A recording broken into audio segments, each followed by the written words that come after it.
Greetings, my good viewers. Welcome back to this amazing talk show called Agnes Nkanya Show.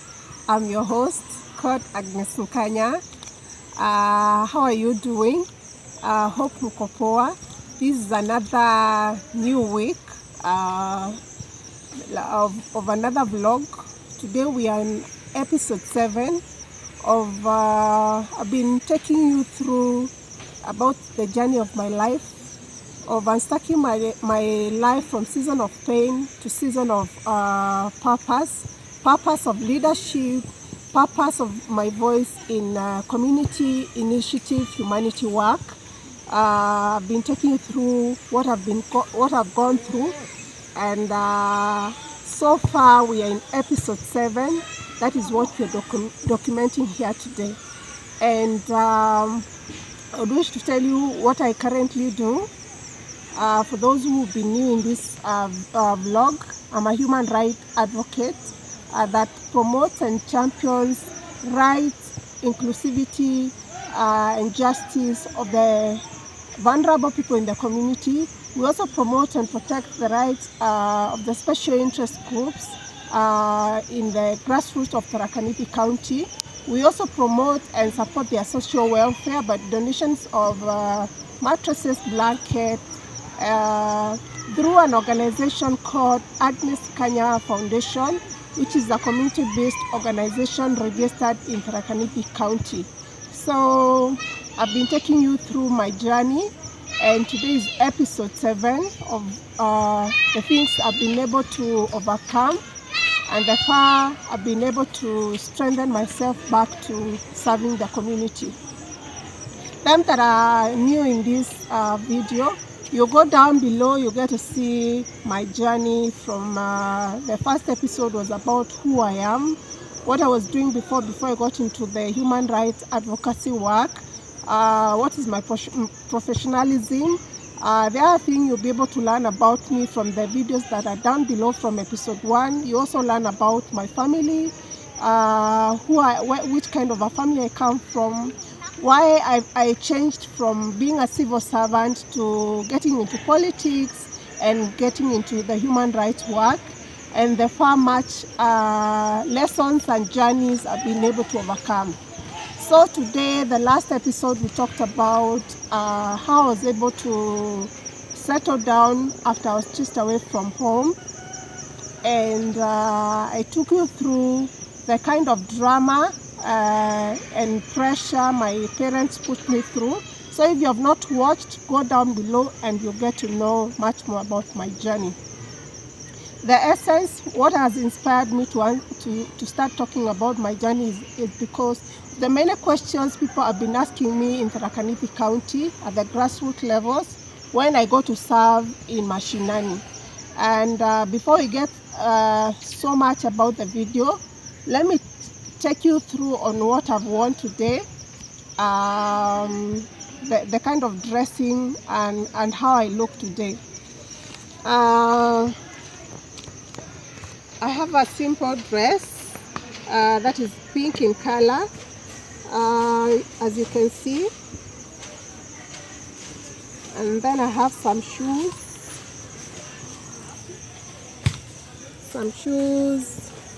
Then the dress, that's how it looks like. It's a circular dress with an off-shoulder design here. There's a waistline, and then maybe them that will be seeing me, I've shaved my hair. It wasn't like that in the last video. So this dress you're seeing I'm wearing today, it's very sentimental to my life. As I told you before, I was chased away from home, and one of the programs that we do with A.R.S Foundation CBO is ending gender-based violence. And having experienced gender-based violence from my own family, how will I go talking about ending gender-based violence to people outside there, yet I cannot speak about my own pain, yet I cannot speak about how I'm working very hard to end that those kind of patterns in my own family. So one of the essence of coming out with my story is to show the society that I understand the pain of GBV. I understand the effect of how it destroys someone's life. But the fact that you have been in a season of pain doesn't have to define my life. The fact that I got into a season of frustration, it doesn't have to define my moving forward. It is an inspiration. I'm giving out my story as an inspiration key to the young people who want to get unstuck their lives from seasons of pain, to be able to know that they can rise from pain, they can rise from grief, they can rise from loss, and you can rebuild your life again from ground up. You can rebuild your life again from nothing to something. You can rebuild your life again with serving to the community, with volunteer work. You can rebuild your life again with being authentic, with building values of integrity in honesty, integrity of kindness, good values of compassion, good values of transparency, good values of volunteer and serving the community. Those are the key things that can be able to rebuild you to become a better person. So I'm trying to use my story to inspire somebody out there that you don't have to be defined by your pain. You don't have to be defined by bad seasons of your life. It's just a chapter of your book. Everyone has a life that is different from one another. We are writing our lives each and every new day. And it is up to you to know how many chapters do you want to write about your journey. So this is just a bad chapter in my book, a chapter that can teach you out there how you can be able to rebuild your strength, how you can be able to break the patterns in your family, how you can be able to break the patterns in your society, how you can use your experiences to become an inspiration to someone else in the community. So that is why we are here telling the story, using my experiences to teach the society that we need to end gender-based violence, using my story to tell homes that we need to stop normalizing pain, we need to stop normalizing unforgiveness, we need to stop normalizing arguments, quarrels, fighting one another, competing against one another in the same home. We need to embrace forgiveness, we need to embrace empathy, we need to embrace the spirit of wanting to lift one another. So the last episode, we talked about how I settled from home and to the new place that I stay in. Those that have not been able to follow this journey, you can go down below and check it. So this dress, how is it sentimental to me? When I was just away from home, as I told you, I got a place to stay for at least 1 week. That was Ebenezer Prayer Center. And this place I was sponsored by our church. The reverend of our church, he sponsored me, him and the wife sponsored me with some 1,000 shillings, and I paid for 1 week. So in that place, Uko Ebenezer Prayer Center, this is the second dress that I was given. And the shoes that you've seen, I was also given those shoes in the same place. So having been given these two dresses, this one and the other one that you've seen in the episode 6, it started teaching my mind. So there are good people out here. So there could be kind people out here. It started instilling in me the discipline of getting to start having compassion to other people. And I started developing the urge of wanting to know how the society operates, how the vulnerable people are operating in the society, how do they move forward from unstucking their lives from seasons of pain, And that is how I was able to go back to serving the community through Agnes Kanya Foundation, CBO. So let's get back to the topic of today. The topic of today, the last question we were covering was about whether I will forgive my parents or not.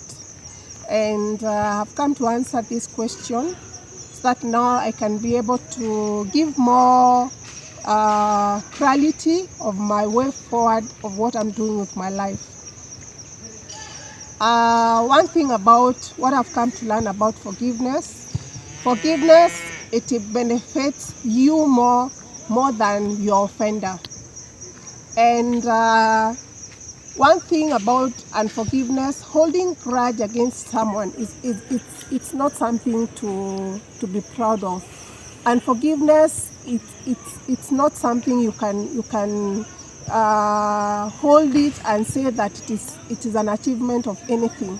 Some people hold grudges like it is an award.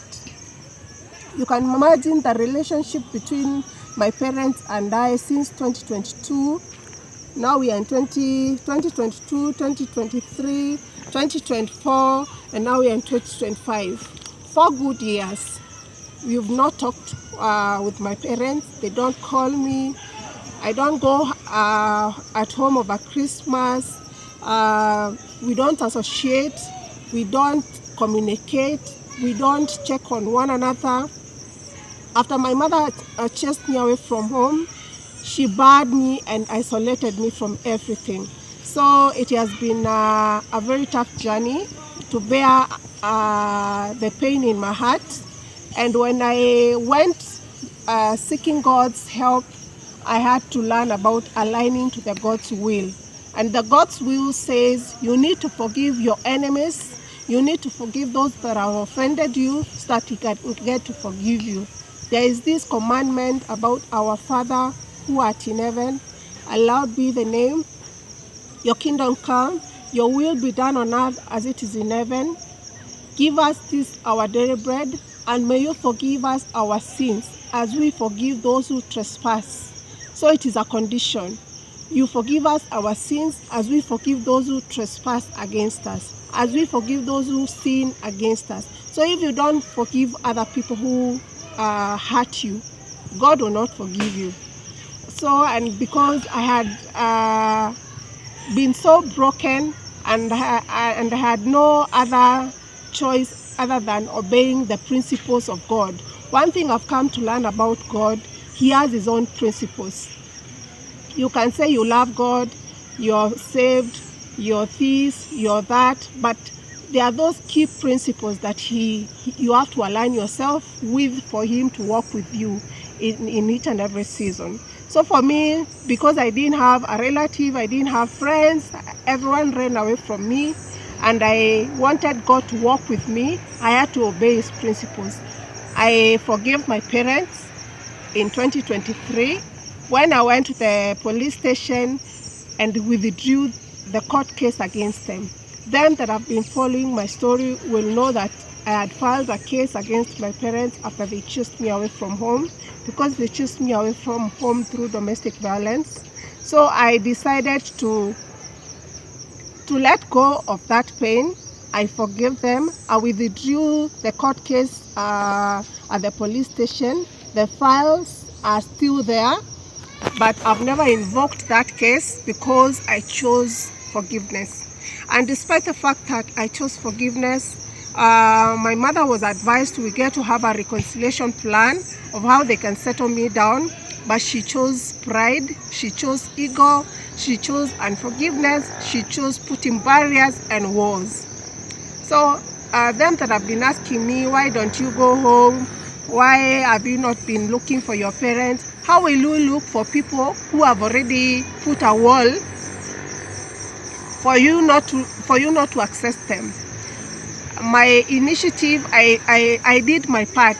I forgave them, I withdrew the case. What more should I have done? I forgave the case of the fact that they chased me away from home. My father sexually harassed me from my bedroom.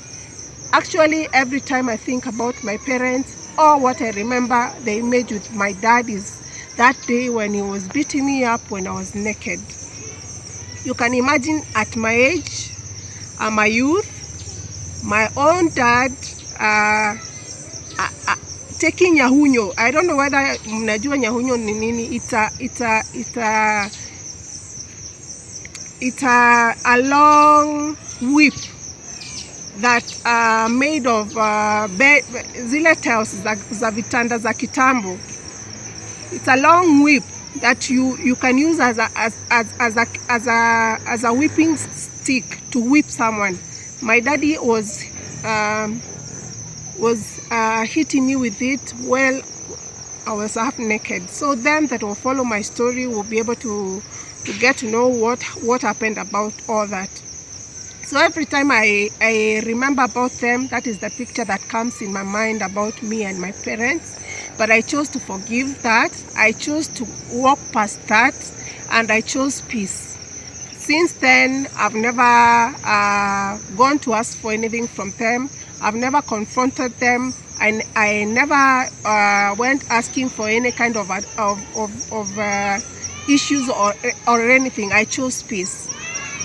And one thing I've come to learn about forgiveness,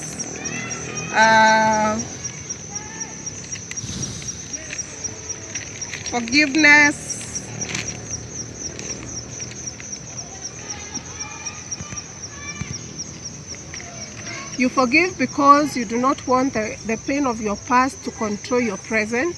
If you want to move past the season of your pain, you have to make some changes. You have to align with the principles of God. And one of them I've told you is forgiving. Forgive yourself. Forgive your offenders, even if they have not asked for forgiveness, even if they have not come to acknowledge that they did you wrong, just forgive them. Like in my case, my parents have never acknowledged that they did anything wrong to me. The pride, the ego has overwhelmed and has overtaken them. And no matter how much they act like it did not happen, in the real sense, it had and it happened, and what they did was very inhumane, was very wrong. And if at all they never wanted such kind of stories to come out, they would have thought twice and acted in a dignified way when they were dealing with me those times. But now I forgave them because I wanted to move past that pain and build a new season, find my direction. Another thing about forgiveness is that God will give you strength to be able to move past your pain the moment you make the first step. If you don't take the first step, God will not meet you somewhere in the middle. But the moment you keep clinging on, oh, nilifanyiwa, so and so hajawahi acknowledge, so and so ananichukia, it might be true, yes, but set yourself free from that cage, and that way God will start opening doors for you to start meeting new people. That is how I've been able to connect with destiny helpers who have been working with me in this season. It has been through the mercy of God that He has connected me with angels, both men and women, who have sacrificed their resources, their finances, their properties to stand with me in this wilderness season. If I had not taken the initiative to forgive my parents, God would not have sustained me in this season. Because the moment you go fighting the battles God should fight for you on your behalf, He steps aside. But the moment you release everything to God and tell Him vengeance belongs to you, He takes over. He brings angels who understands your season, who are in human form, people who will sacrifice their resources, people who will sacrifice their networks, people who will recommend you to opportunities, people who will facilitate your everything that you need, so that you can be able to serve His kingdom, so that you can be able to glorify His name.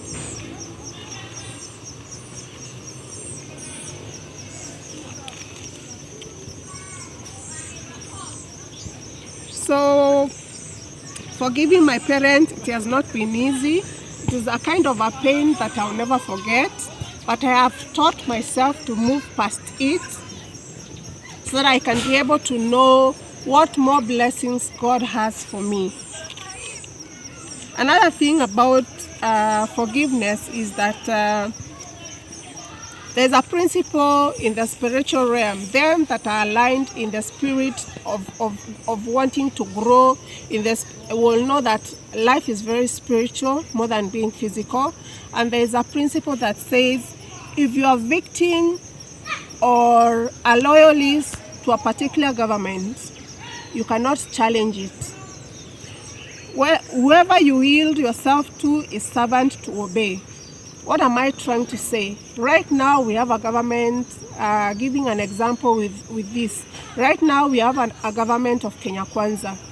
If you are aligned to Kenya Kwanza principles, their plans, their objectives, their visions and everything, it is very hard for you to come out and start challenging Kenya Kwanza government because you are a loyalist to that government. So you cannot go challenge anything that they do that is wrong.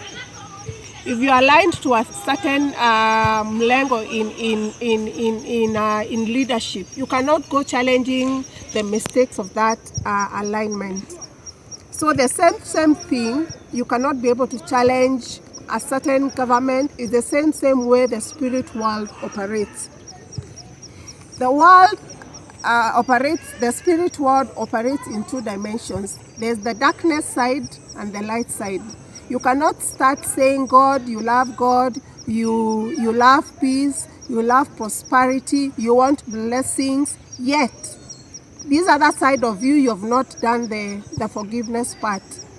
The dark world will question you. They will start asking you, who are you? You have not purified yourself to be pure. You can be seen that your garment is tainted with unforgiveness. Why are you coming to claim for certain kind of levels of blessings, yet you're tainted yourself in unforgiveness atmosphere?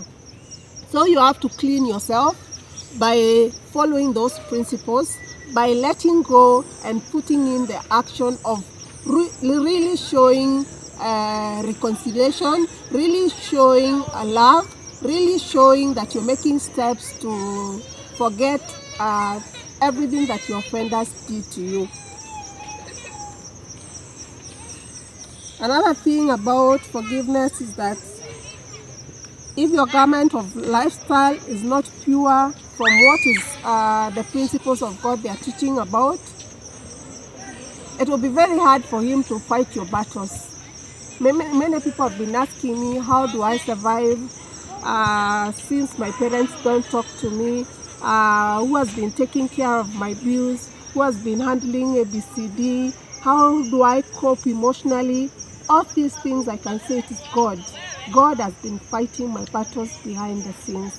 Why is he fighting my battles? Because I've obeyed his principles. I forgave. I set my parents free from my heart.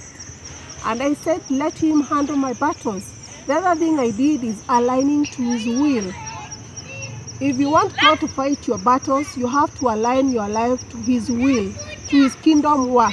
I sacrificed my life to serve the PWDs. I sacrificed my life and my time to serve the widows. I sacrificed my time and my life to serve the orphans. I sacrificed my time, my resources to serve the special interest groups, to help them find long-term solutions for the wheelchairs, to help find long-term solutions to recover their lands, them that have cases of free pro bono legal services. I sacrificed my time to be able to lobby for resources for this kind of people. How will God not listen to me? How will God not send me help when I need help? How will God not fight my battles when my enemies are attacking me? That has been my only secret. Hiding under the cover of God, hiding under the principles of God, hiding under his conditions, letting go of pain, forgiving my offenders, and letting him fight my battles. So those have been my principles. This work about humanity serving, it has no thoroughly yes. But all this while, God has protected me from sicknesses. I have good health. God has protected me from accidents. I'm walking in good posture. God has protected me from the negative report from my enemies, them that have been attacking me left, right, and center. God has protected me from the unseen arrows of wickedness of people. When my parents chased me away from home, I am sure they thought maybe now watakuwa wananisikia huko nikikunywa chang'aa, watakuwa wananisikia huko nikivuta bangi, watakuwa wananisikia huko sijui nikifanya nini huko kwa mawash, watakuwa wakinisikia huko hijack watu nikiwaibia. But that one did not happen. God protected me and hid me under his shadows. And he showed me, if you want me to fight your battles, go do my will. Go serve me. Use your time to solve other people's problems, and I will lift you up. That is why you can see I'm able to have the strength to come and talk to people about why we need to forgive one another, why we need to end gender-based violence, why we need to have peace and reconciliations in the societies. So that is how I've been surviving. That is what forgiveness has taken me this far. That's how much forgiveness has opened doors for me to be able to learn about communities, to be able to learn about the challenges that the special interest groups go through, to be able to learn about the grace of God, to be able to learn about how to mold my character in good values, good values of integrity, honesty, transparency. You see, most of the young people nowadays are pretending so much. You fake it like until you make it. Faking it till you make it. You living a very wrong life, wanting to be seen in the big cars, wanting to be seen in the fly life, wanting to be seen in the big hotels, wanting to break your neck just for the name of being seen. Oh, you're in good, you're surviving well, you're doing well. No, for me, I don't have, I taught myself I'll not pretend. I'll move this season a pace, a moment at a time. If I cannot be able to afford the new designs of clothes, this dress that I was given and the old clothes that I have, the ones that I used to wear when I was working as a civil servant, I'll still wear them. And I'll still look good. If I cannot make my hair, if I cannot afford money to make my hair, people keep asking me, why did you shave your hair? Because I cannot be able to afford to go to salon. That is the truth. But I can afford to go to a barber shop, pay 200 shillings and cut my hair and look just simple and pat myself with some powder, some lipstick and look nice. And look simple and elegant and natural. So you don't have to break the bank. You don't have to look like you're living in the high-end class in the name of you want to look like you've made it. You want to look like everything is okay while it's not okay. If you cannot be able to afford to make your hair, just cut your hair and move on. If you cannot be able to afford moving in big cars, panda boda and just move to where the assignment you're supposed to go into. If you cannot be able to afford these big things, show up in the best way that you can be able to manage yourself. So that is the essence of forgiveness. And the other thing I need to talk to parents about is real love about family and the children. Love from parents to children should not be about controlling your child on the choices that they want to make. You need to sit down with your child and get to understand them. What kind of dreams are they wanting to pursue in their life? Are they aligning to your expectations? If they are not, Sit down and think of how you can be able to support them in whatever they want to pursue. You see, you as a parent, you lived your life, your moment finished. Now it is your moment for your daughter, for your son to take up from wherever you left. And whatever you are not able to achieve, don't cling it to your child and tell them, hautaweza siasa, hautapita, hauna pesa, unafikiri siasa watu wanapitanga siasa tu hivyo. You are very young, ati utaweza kutoboa, utatua pesa ya campaign wapi.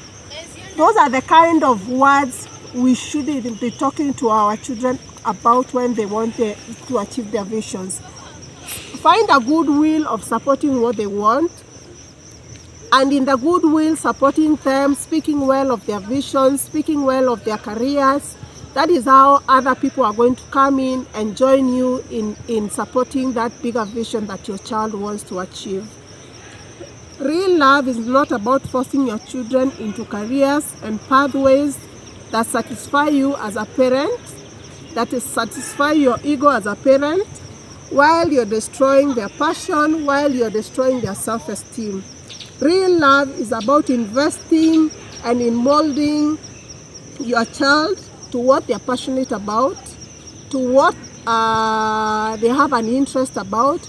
Don't force your own interest as a parent to your child. Give them a chance to pick their choices and support them. Give them a chance to speak their mind and reason together. It is not all about you as a parent. Your phase of being a youth like she is or like he is finished. Give her time to enjoy her youthfulness. Give her time to develop her goals, her purpose, their passions, and support them instead of all the time looking for ways for kuvunja watu miguu, discouraging them, bringing your children down. It's not worth it.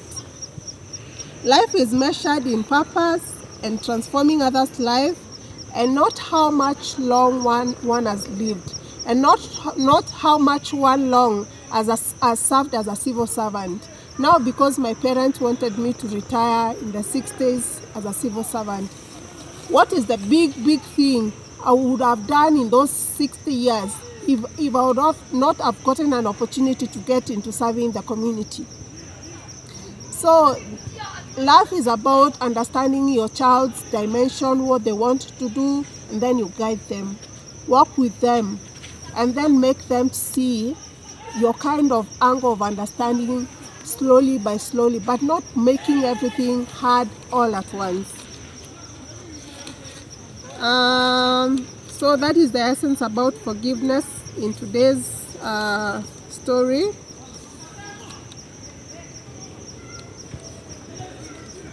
And in all that, for you to be able to forgive, you need to learn something about crisis. If you're in a crisis, about forgiveness, you need to understand yourself. What crisis have led you into that moment of unforgiveness, of grudges, of whatever it is.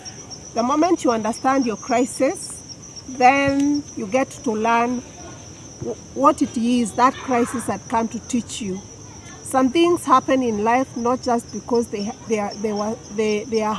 happened. They happen in life for you. Crisis comes as a teacher.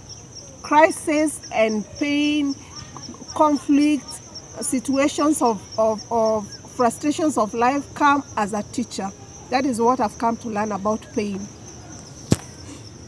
Crisis come to introduce yourself well to yourself. It comes to teach you who you really are to yourself, who you really are to the world, who you really are to your family. Crisis also come to reintroduce people to you, the people you thought you knew, the parents you thought you knew, the relatives you thought you knew, the friends you thought you knew. You will know them afresh when you have crisis, or when you are going through pain, or when you are going through frustrations of life. That is when you'll be able to know who your true circle people are. So I thank God I have gone through this season of pain. I thank God this crisis happened of my parents chased me away from home. I thank God it happened. I've come to learn my parents better. I've come to know who they really are. I thought I knew them, but now it's when I've known them better. I thought I knew my cousins better. I thought I knew my aunties and my uncles better, but now it's when I'm knowing them. I thought I knew friends around my environment better, but now it's when I'm knowing them. And by knowing how they are, you know them by how they treat you, by how they respond to you, by how they observe, whether they are working with you or whether they are not working with you. Crisis also comes to as a messenger to achieve a particular assignment in your life, to reveal who you are to the world. The longer you delay in staying in a certain crisis without forgiving, without knowing what the assignment of that crisis was, the longer you remain in that season of pain, the longer you remain in that season of wilderness. And because for me, I want to come out of this season of frustrations and pain.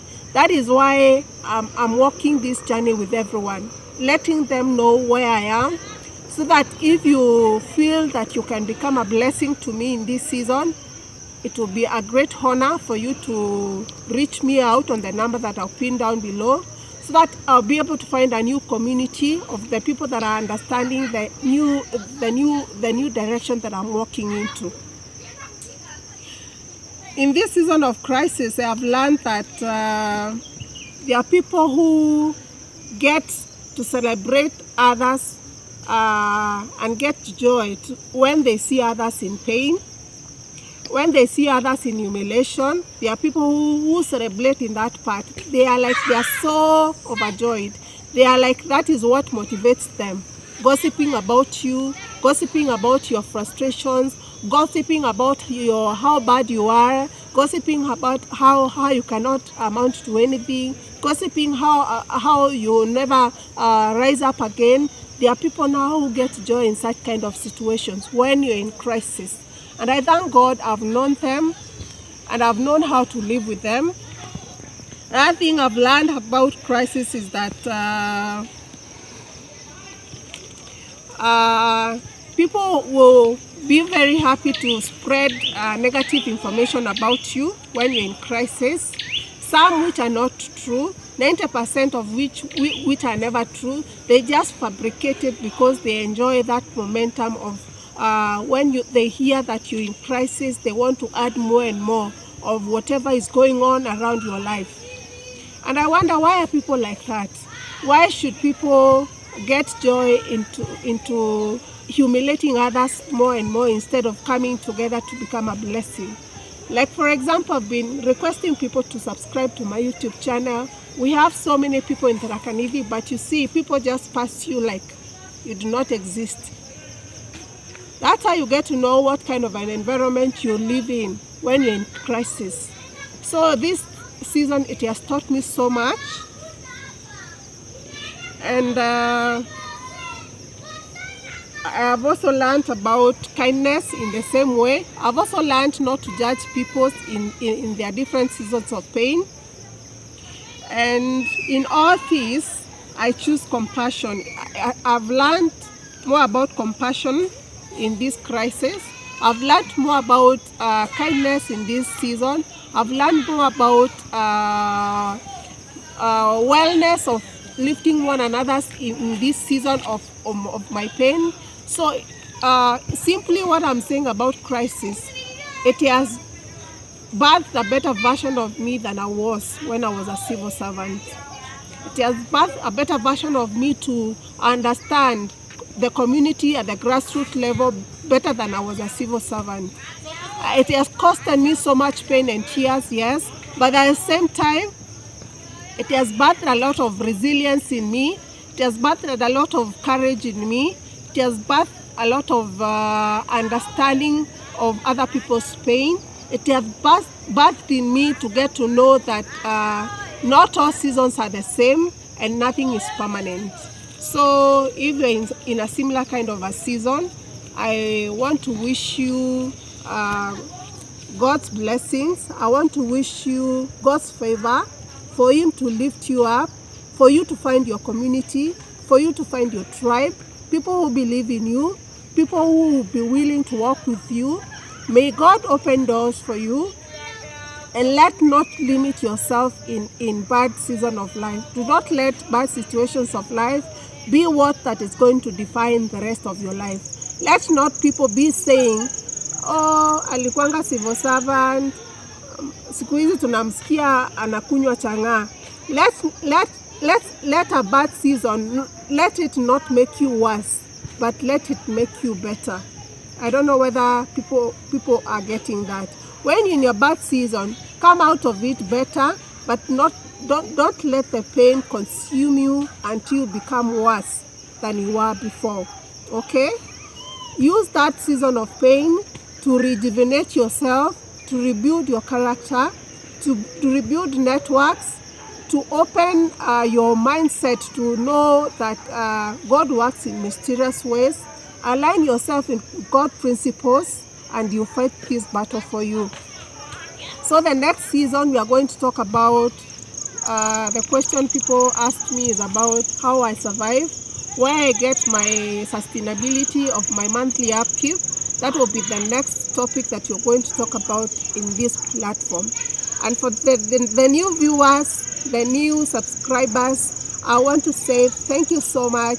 It is from the bottom of my heart. I appreciate you so much for becoming a blessing to this platform. Them that have been viewing, commenting on the comment section, may God bless you. May God keep lifting you. May God open doors for you to get people to work with you, for becoming a blessing to me. Because the moment you view these videos, you give me encouragement, you give me hope. Having been isolated by my family, online community has become my only real family. This is the place that I feel true connection. This is the place that I can come and talk and share. And it is the same place I'm able to find my tribe. I'm able to find networks to work with me. I'm able to find people I can work with too. It is a space I can be able to inspire and change community mindset. So it is a platform that is giving me good energy, and I believe I'm also giving you good energies from wherever you're watching me from. So let's connect on the next episode. That will be episode 8. And for them that have not yet subscribed, please subscribe, share my videos widely, become a blessing to me by subscribing, sharing the videos widely, and let us end gender-based violence, and let us heal our communities with love. Let us heal our homes with forgiveness. Let us heal our society with forgiveness. Let us heal our society by ending gender-based violence. God bless you, and let's connect on the next one. Bye-bye.